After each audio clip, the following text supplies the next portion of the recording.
the book of.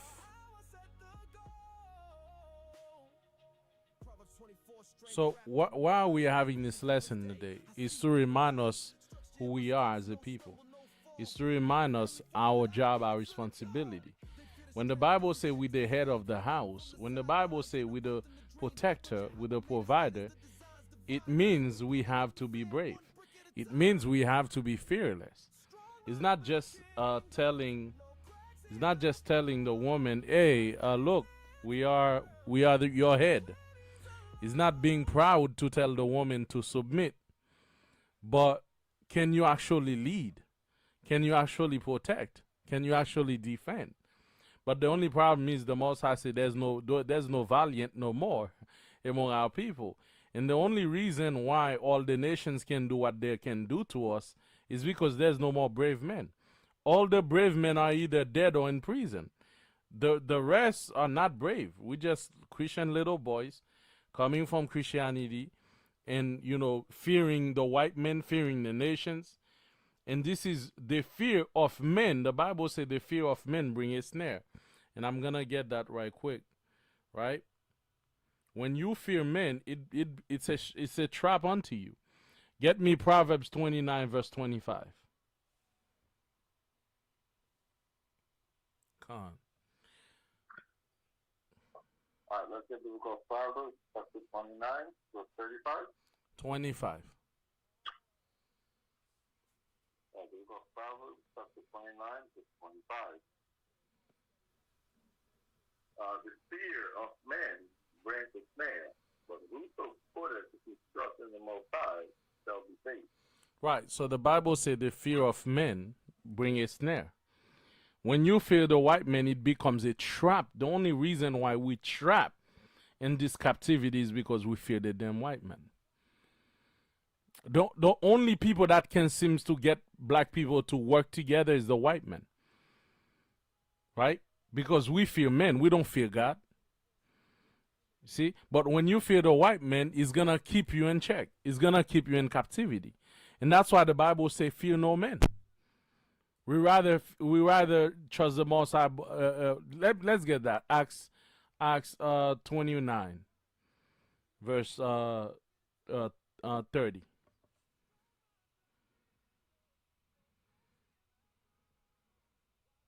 let's get the book of Acts, chapter 29, verse 30. It's Acts 5:29. I'm sorry, Acts 5:29. The book of Acts, chapter 5, verse 29. It says, Then Peter and the other apostles answered and said, We ought to obey the Most High rather than man. So the only reason why there's no valiant men because we start fearing men. But the Bible says we ought to obey God rather than men.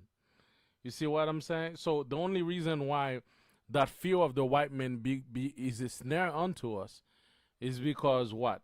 Why we still in the captivity? Because every man fear. The truth is we scared. You understand? But I can tell you, you cannot keep. Remember that animal you tell me no Pash that you can't keep in captivity. What is his name again? Honey badger. Honey badger is a small animal, but it's gonna fight lions. He doesn't care. He's gonna fight everybody, and that's one animal you cannot keep in captivity because he's gonna fight you. He's still deaf to us part with honey badgers. So what's the point of you trying? Even lions just give up on these animals because they'll just attack lions for no reason. You understand? And they will not back down. So those are a nature that's teaching you a lesson. For people not to put you in captivity, you gotta be willing to fight. And this is today what those our lessons is that face your Goliath. What is Goliath symbolized as? We're gonna get to that. Get me the book of 1 Samuel. 1 Samuel 17.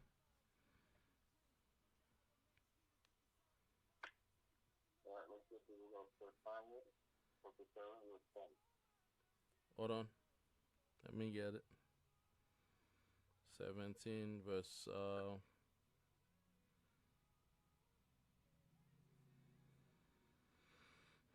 Let's start in verse 42. We go for Samuel chapter 17, verse 42. And when the Philistines looked about and saw David, he disdained him, for he was but a youth, and ruddy, and of a fair countenance. Keep reading. Verse 43. And the Philistines said unto David, am I a God that thou come to me with staff? And the Philistines cursed David by his God. And the Philistines said to David, come to me, and I will give thy flesh unto the fowls of the air, and to the beasts of the field. And David, so they said David to the Philistines, thou comest to me with a sword, and with a spear, and with a shield. But I come to see you in the name of the Most High of hosts, the God of the armies of Israel, whom thou hast defied. Keep going.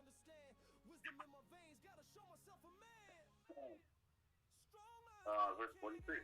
These days will the Most High deliver thee into my hand, and I will smite thee, and take thy head from thee, and I will give the carcasses of the host of the Philistines this day, and to the fowls of the air, and to the wild beasts of the earth, that all the earth may know that there is a God in Israel.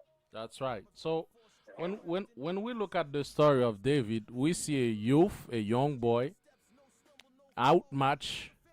We're talking about a professional guy with all kind of weapon, with the strength, the number, the power. He has everything. That sounds like the Goliath we're facing in this last day. A Goliath that have drones, nuclear bombs, police, air force, marines, militias. They got bullets. We outgunned and outnumbered. They got allies, right? But we as a nation, we're gonna eventually have to face our Goliath. And when you're facing Goliath, you have to remember one thing, right?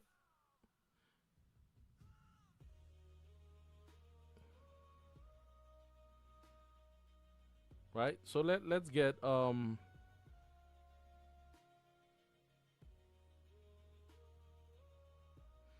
me Romans 8 verse 31 right quick.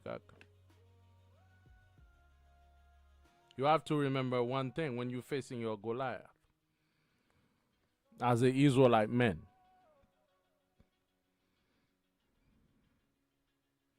There's this one thing you have to remember. Go ahead. Romans chapter 8, verse 31. What shall we then say to these things? If the Most High be for us, who can be against us? Khan, right? So if the Most High is for us, who can be against us? The Most High is the creator of heaven and earth.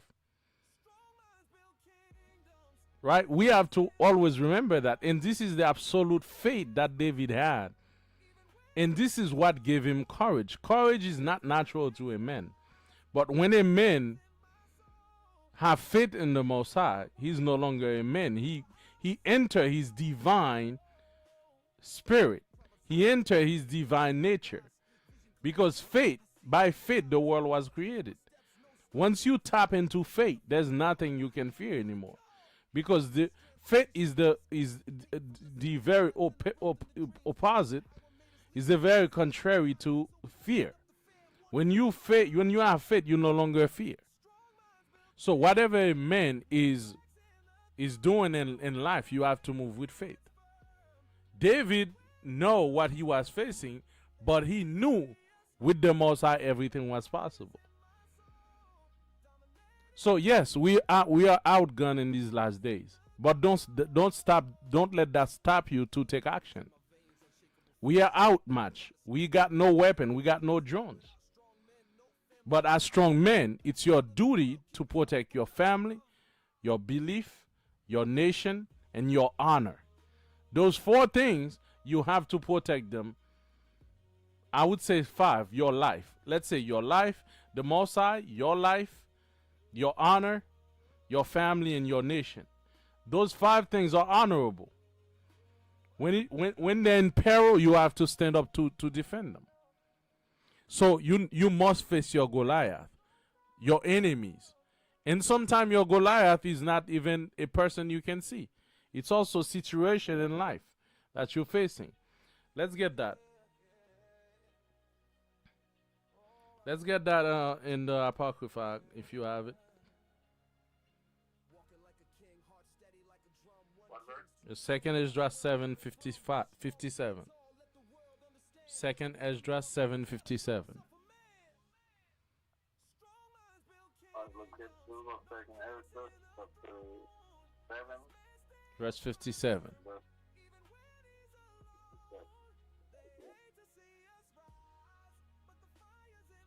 The book of second Ezra, chapter 7, verse 57. Then answered he me, and said, this is the condition of the battle, which man that is born upon the earth shall fight, that if he be overcome, he shall suffer, as thou hast said, but if he gets a victory, he shall receive the thing that I say. Right. This is the condition of the battle, brothers. Men that are born upon this earth must fight. Did he say women? Did you see women that are born must fight?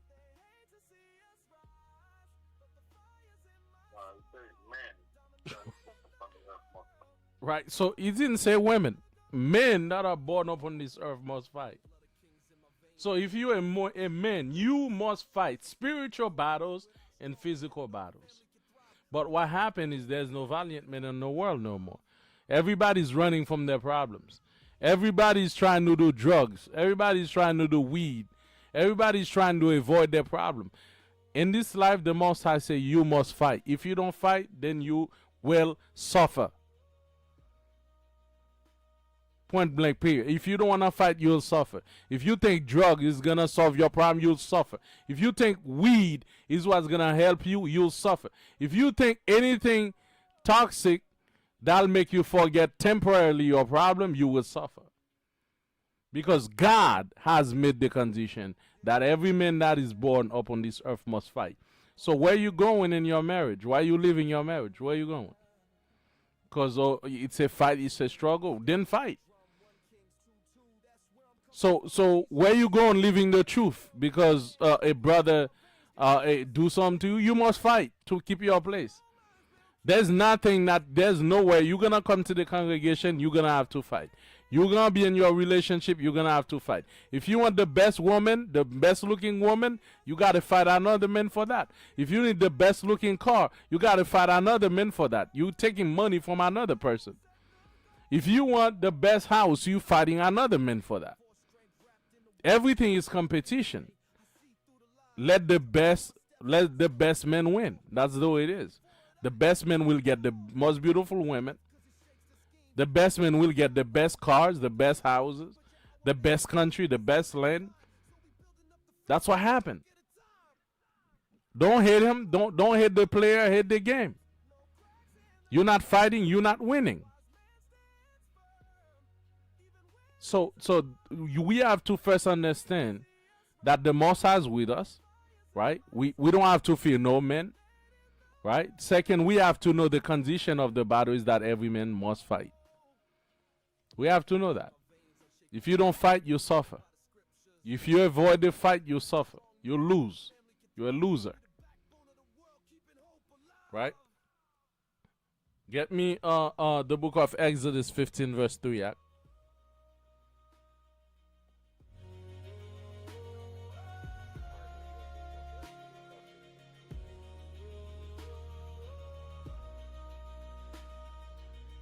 Exodus chapter 15, verse 3. Most High is a man of war. The Most High is his name. Read that again. The Most High is a man of war. The Lord is his name. So the Bible says God is a man of war. The Most High, Yahawah, is a man of war. This is why he set up the condition of the battle as such. Because he's a man of war. He loves war. And the Most High say we have to become just like our Father in heaven. We have to become warriors because you're a man. You are created for the fight. You are created to fight.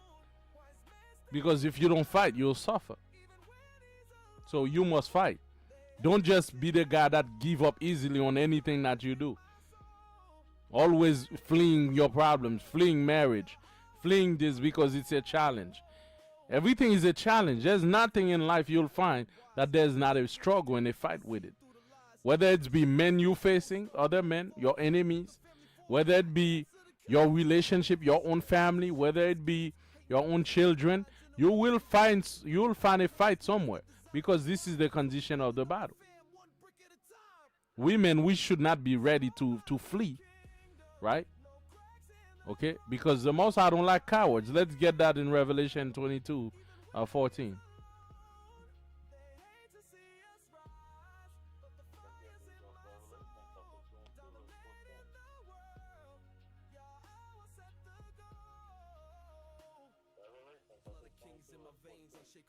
Blessed are they that do his commandments, that they may have rest in their flight, and may enter into the city. Keep going. I think it's 20 state. Is that what it is? Yeah, keep going, keep going. Hold on. But 15, for without are dogs, and sorcerers, and whoremongers, and murderers, and idolaters, whosoever lost into the lives. Go ahead. But 21 verse 8 would say where it says what they seek from and the unbelieving and the abominable and the murderers. I'll get it. I'll get it. I'll get it. Go ahead. Finish reading that. Verse 15. Revelation 22 verse 15. Verse 14. Blessed are they that do his commandments, that they may have rest with their sight, and may enter into the gates of the sea. For without are dogs, sorcerers, whoremongers, murderers, and idolaters, and whosoever loves and maketh a lie. Now, a lot, right? So it says without our dogs. A lot of you don't know what is a dog. A dog is just a man that go according to men's will. It's a man that's why there's an audio book that's called "Get the Dog Out of You," remove the dog in you. What is a dog? Is an animal that try to please people, but when people no longer use and need him, they just throw him on the side. He thinks by making all that noise, that means he's gonna be useful to his owner forever. He'll do anything to please another man, right? Then when the man no longer when there's a big problem, he's gonna be the first one that discard. That's a dog. And a lot of men are dogs. We're trying to please our masters. We're trying to do everything we can to please Esau. Right? So we have to remove the dog in us. A dog is not brave. He's just pleasing his masters. Because when they give him a treat, he thinks that's love. But if there's a famine, trust me, the dog will be the last being in the house they'll thought of. They'll no longer give him treat. So nobody's really loyal to the dog. Okay, the dog is used as a temporary satisfaction when there's real problems, and when the dog can no longer bark, nobody will care about that dog. They'll kick him on the curb. Okay, when the dog can no longer do its function, it's no longer something. It's no longer it's a liability. So what we gotta realize. You saying something? I'm saying when he's no longer useful. Yeah, when the dog is no longer useful, guess what? They'll kick him to the curb. You understand? So that's why God say. That's why the Most High said the dog's gonna be outside of His kingdom. The Bible called that dogs men pleasers. It's in the scriptures.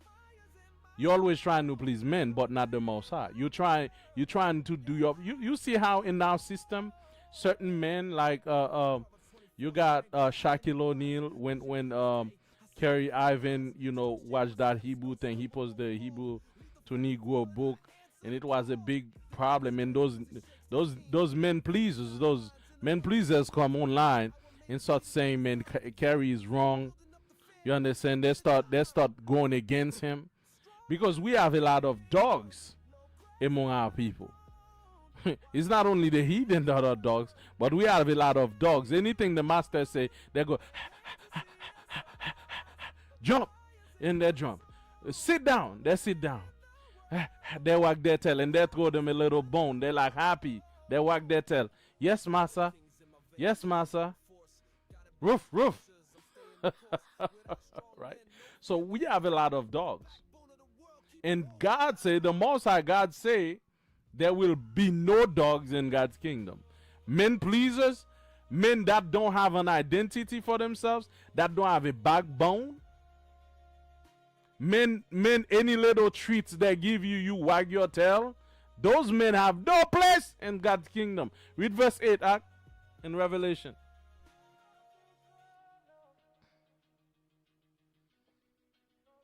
Revelation 21, verse 8.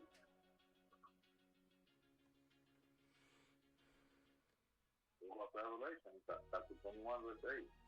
But the fearful and unbelieving and abominable and murderers and whoremongers and sorcerers and idolaters and all liars shall have their part and the lake which burneth through fire and brimstone.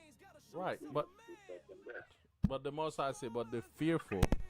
What is a fearful man? It's a man that is not brave, that cannot stand for himself, that do not have a spine. That money leads him. He's not led by truth. That's why the Most High say there's no man is valiant for the truth anymore.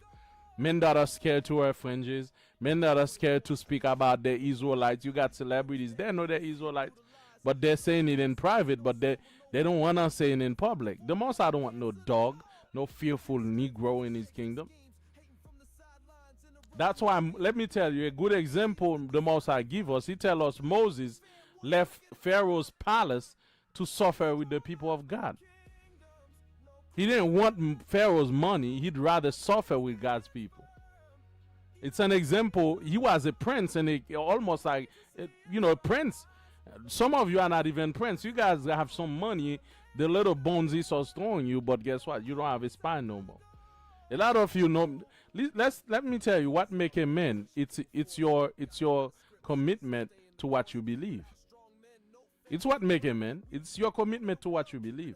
But if you're the kind of man that will change your commitment, what you believe, then guess what? You're a dog, bro. Like every bones they throw you, and you already forget what you believe. You forget what you come from. You forget what you used to say, because now someone throw you a contract. Now they wanna silence you. And then now you don't talk no more. Instead of talking, now you're barking. What does that mean? You're barking, you're defending the master now. How many times, so often we see that among black people? Many of these celebrities, the minute they got some money now, they're the defender of the white kingdom.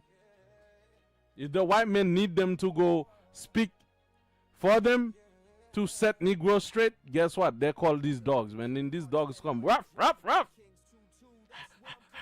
And they throw them a treat and they eat it. And when they no longer need the dogs, they kill them like they mean nothing. Like Michael Jackson, like Bill Cosby, like so many of them, like R. Kelly, like PDD. When they no longer need the dog, they just discard them. Because these dogs really thought the treats meant loyalty. No, you were just being useful for the time. Right? When they no longer need you, they'll discard you. This is why the Most High said you would rather obey the Most High rather than men. Because the Most High will reward your effort. And he will not discard you because you're no longer useful. Okay? Because even after we die, the Most High have a place for us in the next side. Right? But the world, the minute you can no longer sing, the minute you can no longer make them money, guess what? All that you used to do, they'll expose everything. So don't be the dog. And don't be the fearful. Grow a spine. Right? Because the Lord our God is a man of war. Let's keep going. Get me the book of Revelation 19 verse 14. Revelation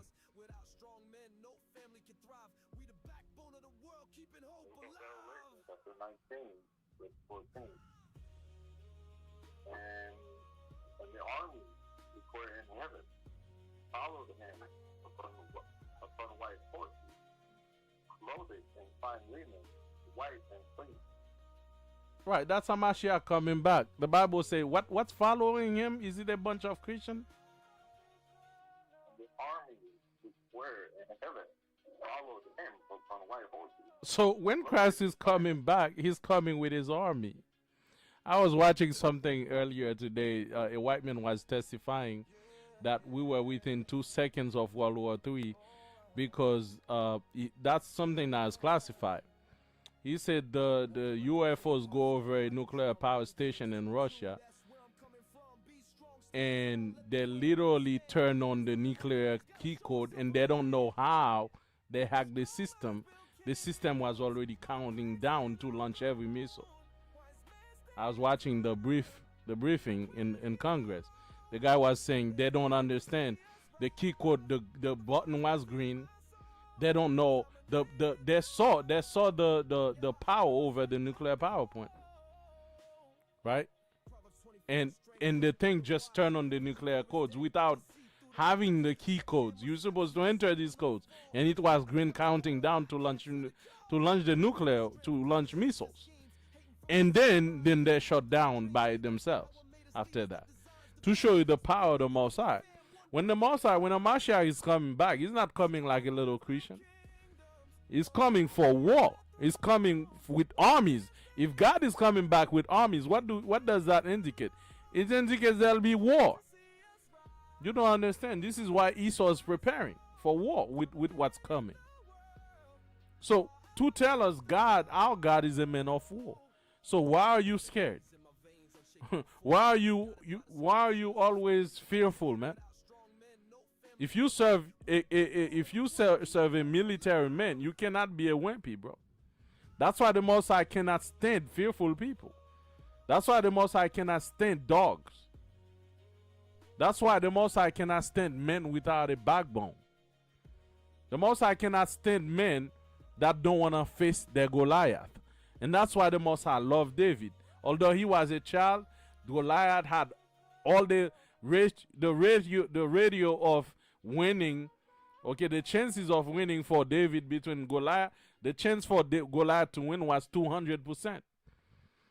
I bet all the people was, when David approached, all the people say, I bet my money on Goliath, all that I have, that David gonna lose. But David did not look on the size. He did not look at on the weapon. The moment he had the Most High, if the Most High is with me, nothing can be against me.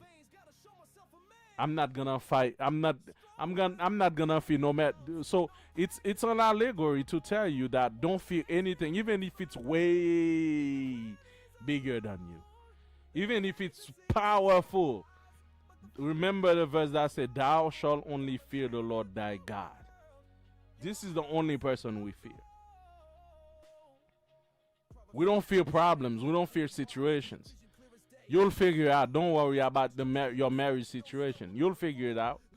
Don't worry about the big problem you think you have. You'll figure it out. You're a warrior. Fight. Give it all you got, man. Or someone that quits easy, man. You're not the son of God, man. The Most High don't quit. The Most High fight. He's a man of war. So we need to know that, right? So get me 2nd Maccabees, Act 15, verse 17.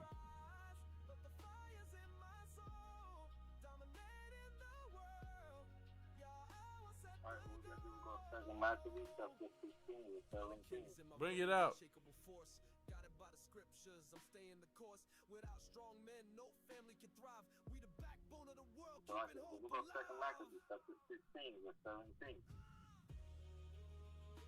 Thus, being well conformed by the words of Judas, which were very good, and able to stir them up to valor, and to encourage the hearts of the young men, to determine not to be sent, but courageously set upon them, and manfully to try the matter by conflict because the city and the center and the temple were in danger. That's right. Because the city and the temple was in danger.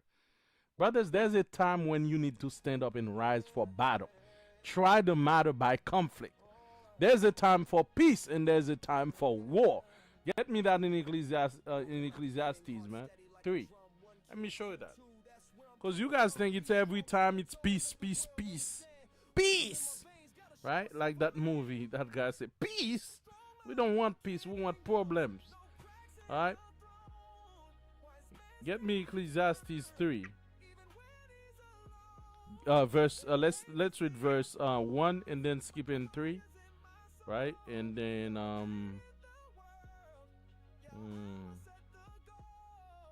and then verse 8.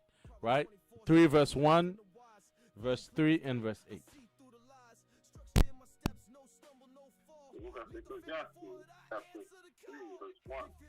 To everything there is a season, and a time to every purpose under the heaven.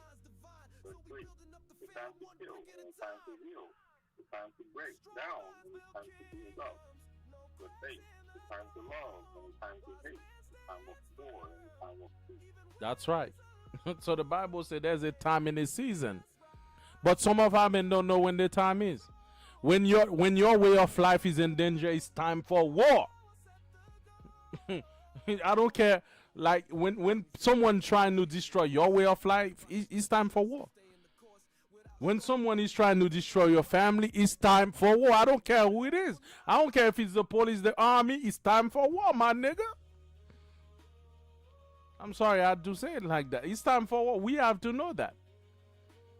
When someone come, as we say, to take your life, it's time for war. It's no longer time, I'll forgive you in the name of JJ. We don't deal with that over here. So what we said is when someone is marking your power too, it's time for war. Because we want not to allow nobody to blaspheme the Most High. The Most High, our lives, our family, our nation.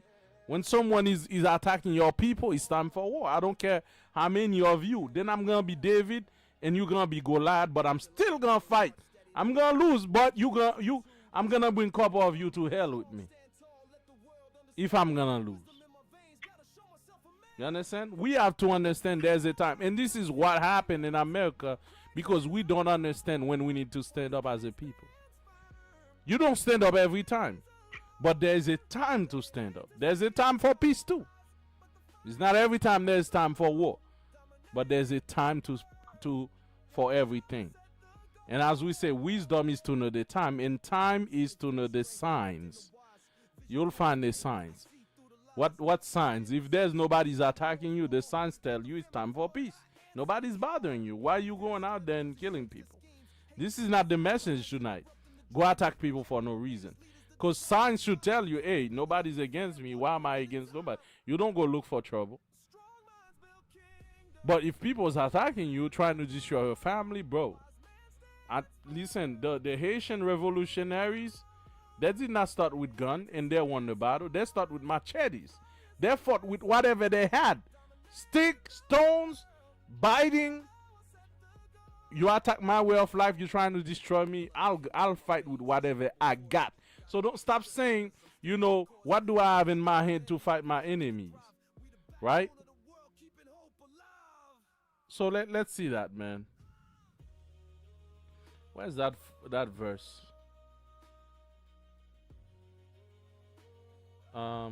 Where's that verse in Proverbs?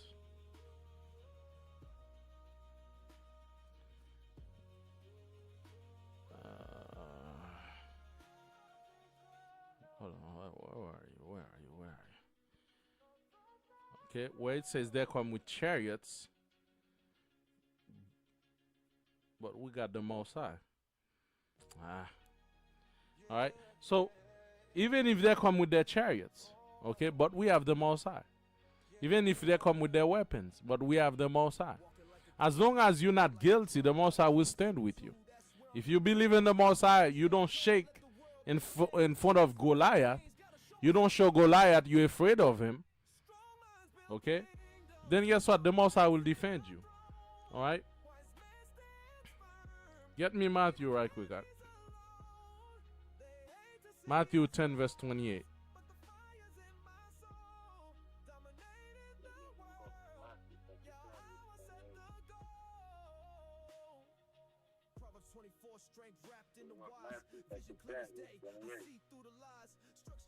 And fear not them which kill the body, but are not able to kill the soul, but rather fear him which is able to destroy both soul and body in hell. Right. So the Bible says, "Fear them not that is able to kill the body." We only fear him that can kill the body and the soul, because this is what David knew. Even if I die, the Most High can bring me back, because he has all the soul. He have my DNA. He has everything to bring me back to life. But I'm not gonna fear him that can kill the body. Okay? David did not look at Goliath as the other people were looking at him, a giant with weapons. He looked at him as a man. And he looked at himself as divine, because he knew the Most High is with him. David may have been small, but he looked at himself as bigger than Goliath, because though him that walked with David was already bigger than Goliath. This is what we need to realize. There's nothing bigger than you if the Most High is with you. There's nothing more powerful than you if the Most High is with you. There's nothing more armed than you if the Most High is with you. That's the next level of you removing the human nature and put the divine nature on.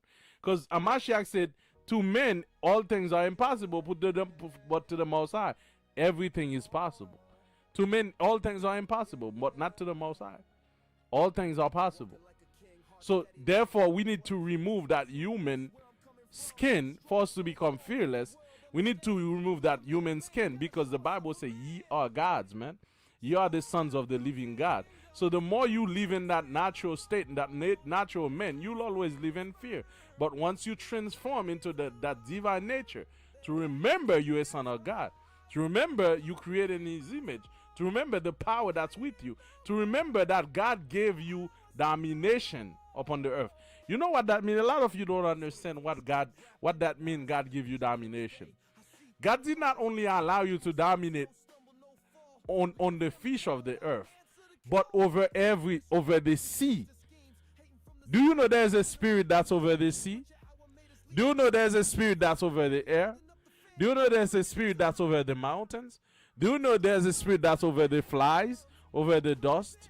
What does that mean? If God tells us we can dominate over all these spirits, that means we don't only have fish under our comments, we have spirits under our comments too. Once you enter that divine nature, you can command spirits to do things. The spirit of fire, the spirit of flies, the spirits of animals. A lot of you may not know that. Get me Ecclesiasticus. I'm going to show you.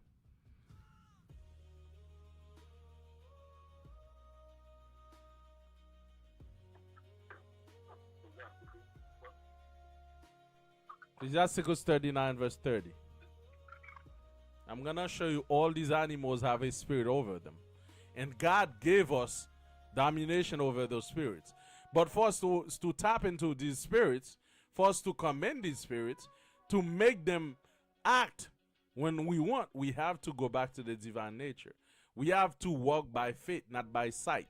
Because those spirits, you don't see them. You don't see them. The only way you access them is that you have to have the ultimate faith. You have to know they exist while you don't see them. This is where faith lies. All right? Go Ecclesiasticus 39. Let's start in verse 28.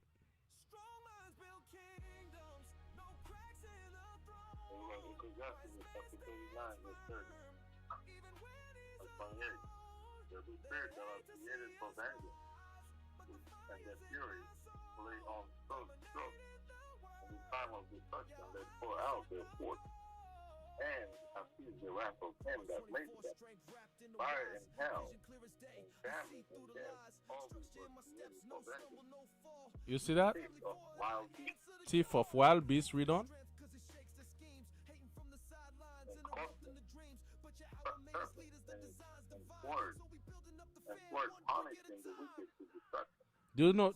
That's what I was telling you earlier. There's a spirit behind the teeth of wild beast.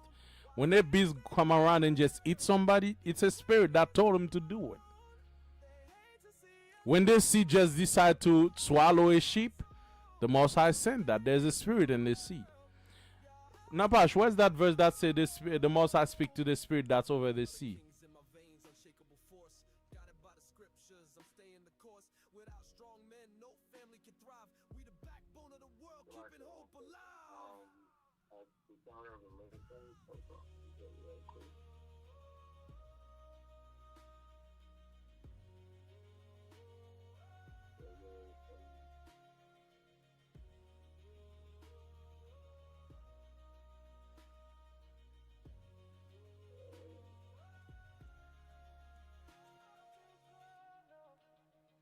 I think you said it was Revelation 16 somewhere. Um,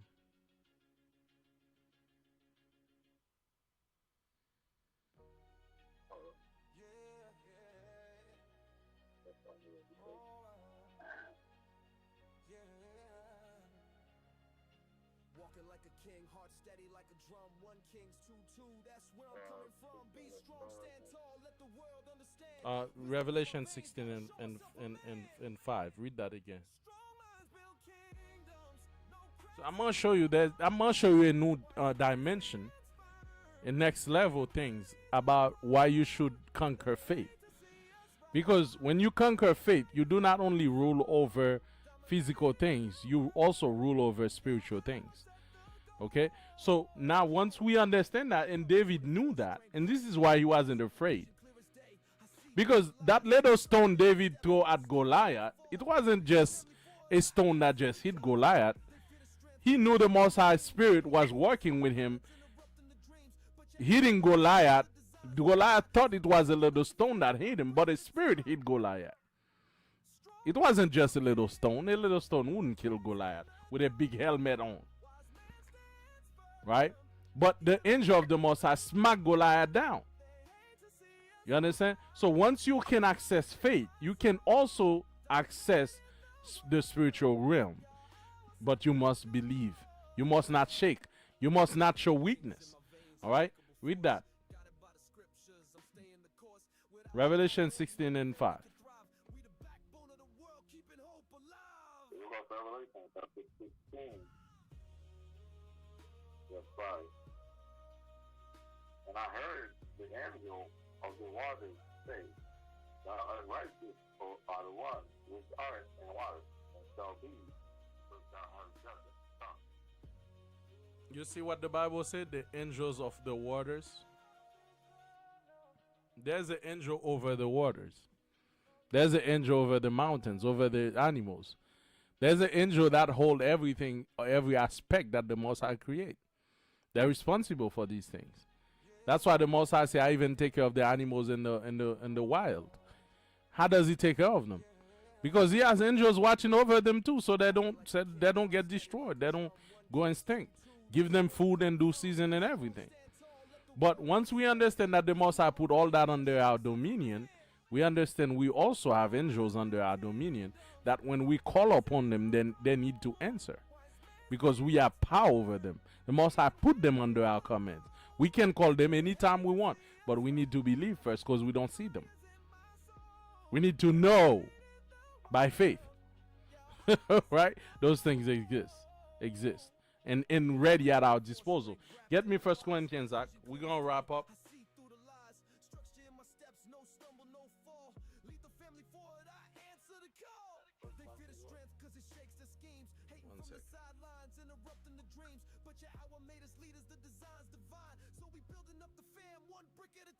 We're in 1 Corinthians 10 and 2 Corinthians, 10 verse 4.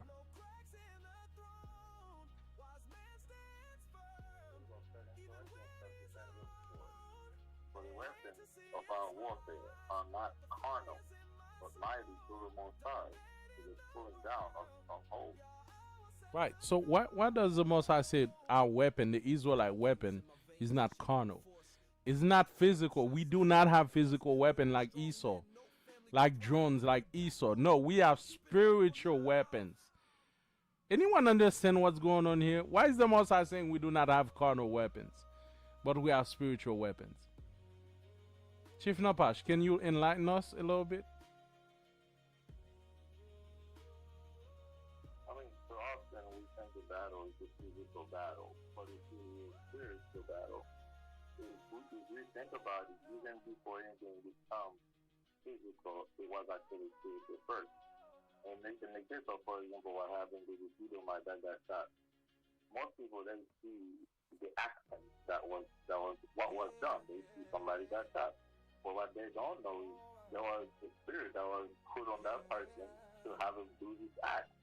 And one way or another, it was the Most High that allowed it to happen at the end. It wouldn't have happened if the Most High didn't let it happen. You know, so to someone who's not spiritual, it's like, oh my God, that's horrible. That's something that happened. But to someone who's spiritual, it's like, well, that's exactly the Most High wanted you to do, and that's what happened. Right. You know, so we would understand the physical things that we see, the product of spiritual things that's going on in the background, things that we don't see, but it's all spiritual and it's happening. We don't see it, but like I said, the spiritual man will understand things, and they will understand anything that we see on the surface is the result of things that have happened, perhaps have happened a long time ago, just the result afterwards. Right, that's right. One thing I wanted you to touch on is the weapon part, where it says our weapon is not carnal, but our weapons are spiritual. Right. So likewise, you know, oftentimes when we go to battle, we prepare to put our the enemy. They have the greatest weapon. They have. It seems like they have the might. They have it all, but in reality, spiritual. We may not even have to show up to this field. Or if we do show up, we may not even have to fight them. We read stories many countless of times when the enemy, for example, in the Bible, the enemy just fight among themselves and kill each other. We don't even have to touch them. So our weapon, we really start using that most precious weapon, which is the spiritual weapon that we have. The enemy will try to put this threat to us, right? And we'll just take Jerusalem, we'll read a couple of Psalms, we'll pray the Most High, and 2 days later, he's gone. We never touch him. And look, there's no investigation, there's no FBI, there's nobody that can investigate, because that weapon, the answer is coming, so nobody saw it, they don't know how, but he's gone. So like I say, we haven't used that weapon, but we should be using it. Spiritual warfare and more powerful than physical warfare. Right. So I don't want no brothers to tell us, how we gonna fight? We have no weapon. Brother, remember 2 Corinthians 10:5. The weapon of the Israelites was never physical. The Lord God did not bless us like Esau with weapons, with physical weapons. The weapons we have was always spiritual. It's always spiritual. Just like Peter when he talked to Ananias and he dropped dead. This is the kind of weapon we possess. Even more deadly than what Esau can have. We can tell the drones fall down, brother. It's going to fall down by Hashem Yahushai. That's what I'm trying to tell you. You worry about the drones, but when we can speak and the drones fall down. When we can tell the enemy shoot himself and he shoot himself.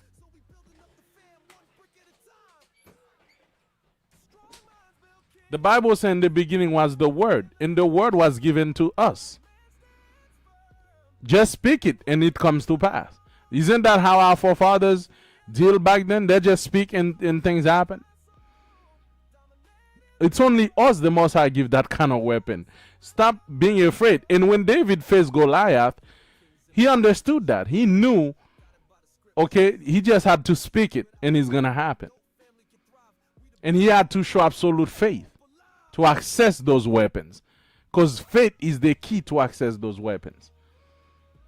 The Haitian revolutionaries, they did not win the battle like that because they were able to access those spiritual weapons. The Maccabees, they were not able to defeat the Greeks. They accessed those weapons. You understand? That's what happened. When you access those weapons, you become one man become 10.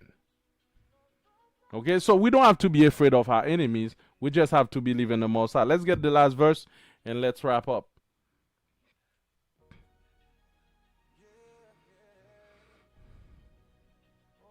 2 Timothy 2, verse 3 and 4. We're going to wrap up with this. Walking like a king, heart steady like a drum. 1 Kings 2:2. That's where I'm coming from. Be strong, stand tall. Let the world understand. Wisdom in my veins, gotta show myself a man. Strong minds build kingdoms. No cracks in the throne. Wise man stands. Yes, 2 Timothy 2, verse 3 and 4. Timothy chapter 2, verse 3 and 4. Thou therefore endure hardness as a good soldier of Christ. No man that war entangle himself with the after of his life, that he will please him who has chosen him to be a soldier. Right. Amashiach chose you. Right. Amashiach chose you to be a soldier. Not a Christian, not coming to congregation to wear nice clothes and nice garments. He did not call you to be a soft brother. He called you to be a soldier. So what does that mean? Endure hardness. That's what soldiers do. They endure hardness. No matter what happened, they endure. You know how many of us we've been in this truth for so long? Because we're enduring. Sometimes we want to quit. We want to give up. But we are soldiers of Mashiach. We ain't going to give up and quit. Where you going? You're a soldier of the Lord. You understand? A soldier endure hardness. No matter how hard it gets, things have to get done. He's not gonna flee his marriage because it's hard. Oh, brother, it's hard. I had to leave my wife. Always blaming somebody. It's hard. That's why I quit congregation. It's hard. To a soft man, it's always hard. Everything is always hard for him. Right? But the Most High say, endure hardness. You're a soldier. You understand? Endure hardness and be valiant and know that the Most High is with you. So on that, all praise to the Most High. Any questions?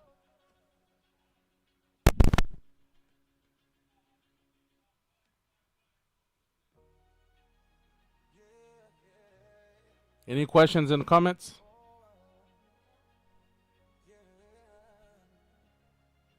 Walking like a king, heart steady like a drum. 1 King. I think the only most important thing to this entire lesson is take your fear, your biggest fear, face them, and then you won't have anything else to fear. So oftentimes we see something and we see like it's a mountain that's gonna be impossible to cross. We see a problem, there's no way out. Instead of stand still, be patient, be faithful. Instead of remembering those things that you see in the scriptures all the time, we panic. But if we are more than willing to face the most difficult problems, the most challenging difficulties that we see, if we're willing to face them. So often if we do that, then we remember we'll always prevail. So when we see a problem, it's not trying to be weak or strong, but it's trying to face it. And, we're facing the Most High, we'll prevail. Khan. Anyone else want to say something on the lesson? On the wonderful lesson we had?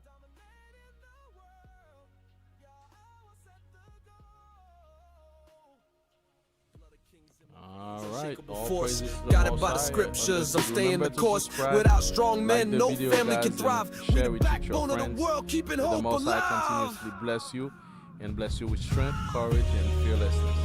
All praise to the Most High. Shalom to everyone.